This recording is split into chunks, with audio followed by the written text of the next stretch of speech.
itu jam 8 harus ujian disertasinya jam 8. Jadi sudah siap mau jalan di tempat parkir, di situ di stop, dipotong di situ dengan 2 mobil ya. 4 mobil, bayangkan. Seorang wanita loh ini, ya kan?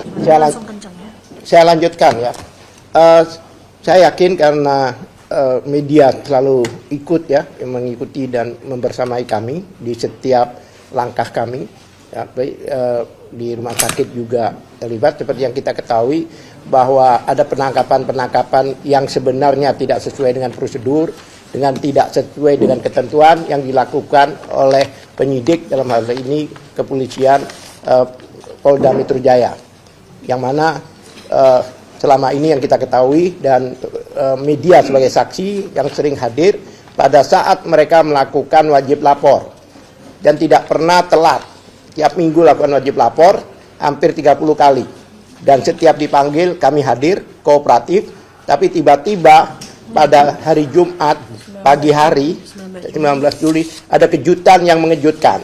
Bahkan banyak orang mengatakan bahwa itu ada tindakan brutal karena tidak berdasarkan ketentuan yang ada, yang mana biasanya orang kalau dipanggil atau dipaksa untuk diambil di tiap tempat kediamannya itu adalah orang-orang yang mangkir dan sebagainya.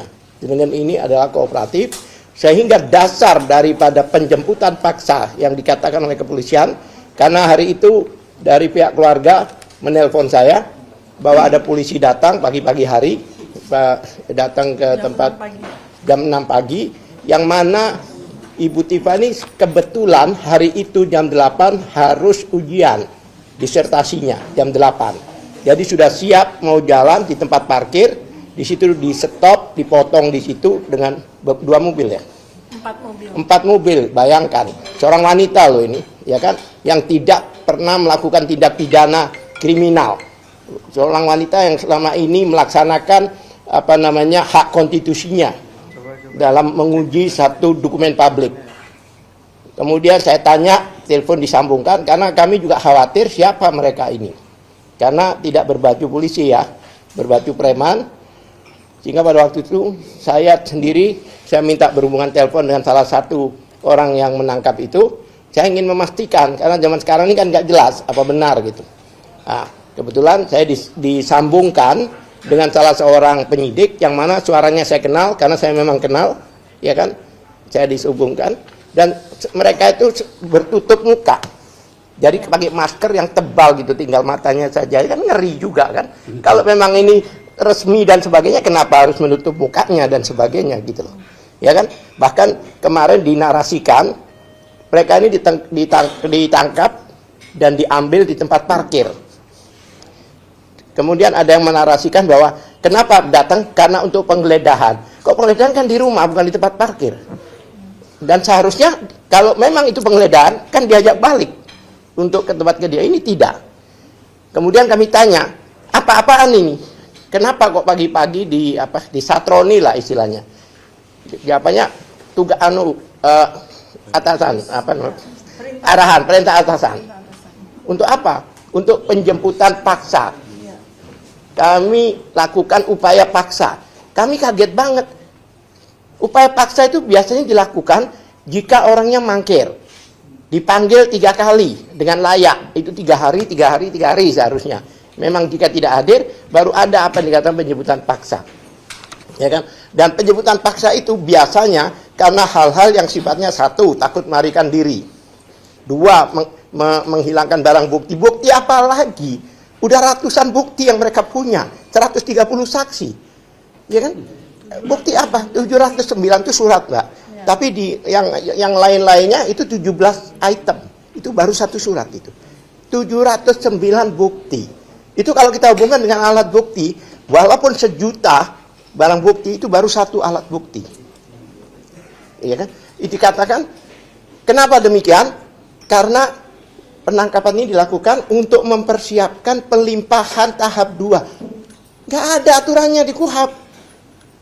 Biasanya penangkapan itu dilakukan untuk kejahatan-kejahatan yang extraordinary crime, kejahatan teroris, kejahatan apalagi itu korupsi, bolehlah, narkoba, penjualan manusia dan sebagainya, itu boleh.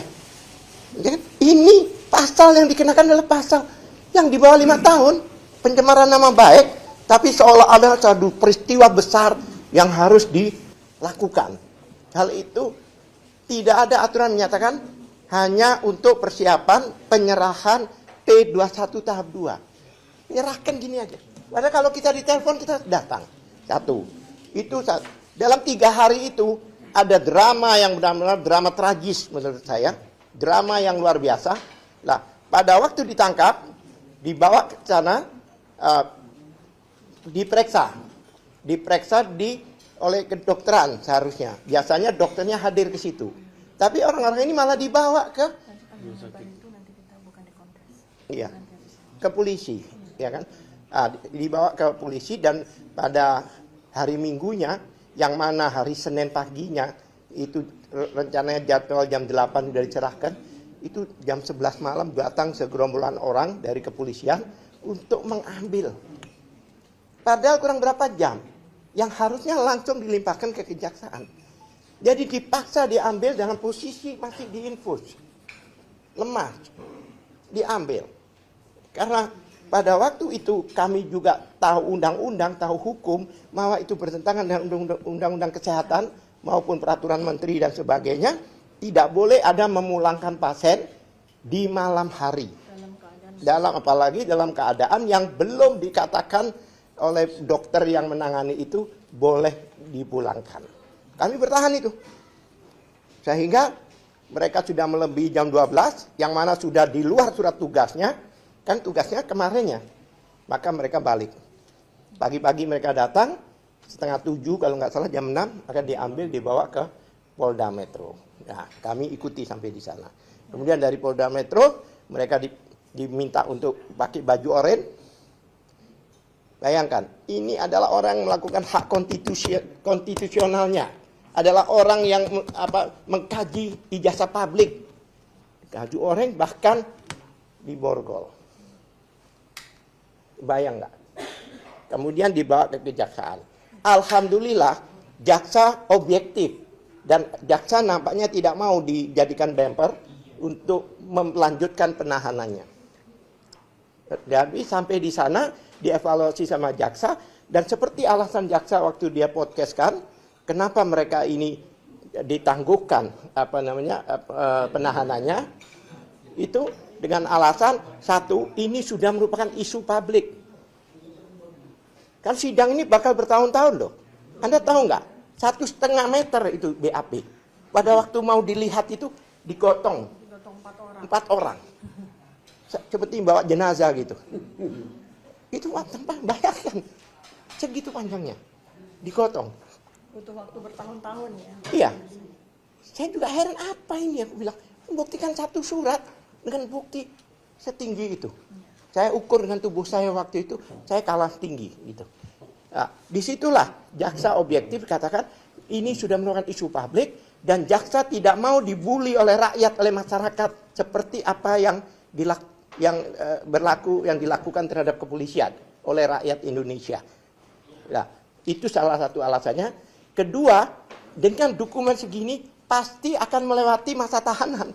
Nanti bakal dibebaskan juga gitu loh.